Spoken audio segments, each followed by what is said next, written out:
Natasha from theautismhelper.com, and I want to give you a video tour of my classroom. It's about 90% set up, so I'll kind of go through and show you all of the areas, what I do with my students there, and what visuals we use and why they're important. So I thought this would be a good place to start. This is where our closet is, which is where our kids put our backpacks, and their schedules are right next to it. I think that's really important to think about when you're setting up your classroom, is that the schedules should be right near where they're either putting their coats, walking in for the day. Every school's a little bit different, but we have a coat room because it's a super old building. So the kids typically put their coats down in backpacks, and then they have their schedules here. And I use binder schedules. I have actually 2 wall schedules, and then the rest of my kids are on binders. I like the binders because I think that it's more generalized. This is easy to take to inclusion. This looks a little bit more typical than the wall schedule. I know a lot of autism classrooms use the PECS wall schedule. So I have 2 of them for 2 of my kids, and I use the color coding to give kind of a little bit of an extra visual prompt. So the way these work is when the child walks in, they would pick this up, go match it to the location, come back, put it in finished, and then go to the next one. So say they're going to morning group, they'll pick it up, walk right over here, match it to morning group, and then they come sit here and do the work here. So it's a very structured way to show exactly what they're doing in their day when they walk in. So I have 2 students that are on the wall color-coded schedules, and I have 1 student that's on a binder color-coded schedule.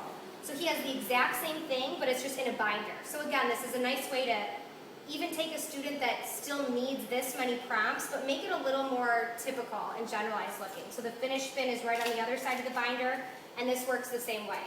If you're planning on using binders for schedules, I recommend having enough space where they can all lay out like this. If you put them all on a shelf, I tried this and it went really badly, the kids are going to have to pull them out every time they want to use them and check them, and it's kind of a pain when you have a lot of kids going on. So that way they can just come over here, check their schedule, close it, and be done. So the types of schedules I have that are not PECS schedules, I have these visual picture schedules that they write on.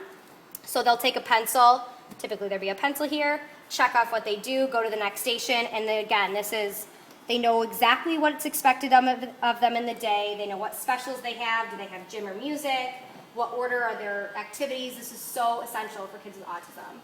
The next kind of higher level one, which the rest of my kids use, is this weekly one. And this, I mean, I make things like this for myself, like what workouts I'm doing. This is such a typical thing that everyone does, and easy to make, and this saves so many problems, makes their lives so much easier, and I can make these pretty much for the whole year, put 5 in for a month, put them all in for the year, and this is really easy to keep up. This is great for inclusion too. So just every day's on here, they check off what they do.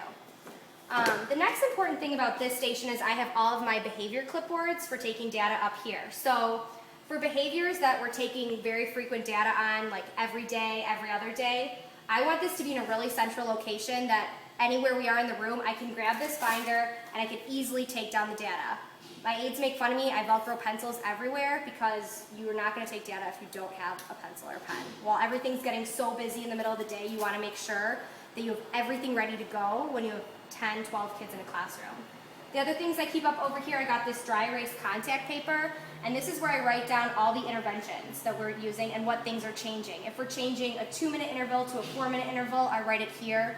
There's a lot of people in and out, a lot of aides, therapists, so that everyone knows exactly what kids' interventions are at that time. That's all here.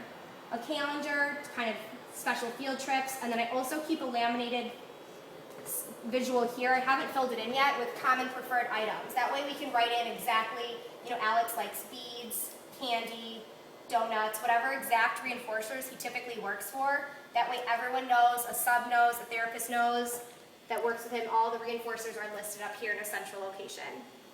Also here we have all of our mailboxes for when stuff to go home, and my kids' homework packets. So they do this on their own. When they come in, they put their homework folder, and they take a new homework packet, put their finished homework in here, and then they put it back in their mailbox. So we don't do anything with homework. We make the packets every month for work that's already mastered, and they reset it on their own. So this totally takes all the work out of it for us, and is a great way for them to be independent too.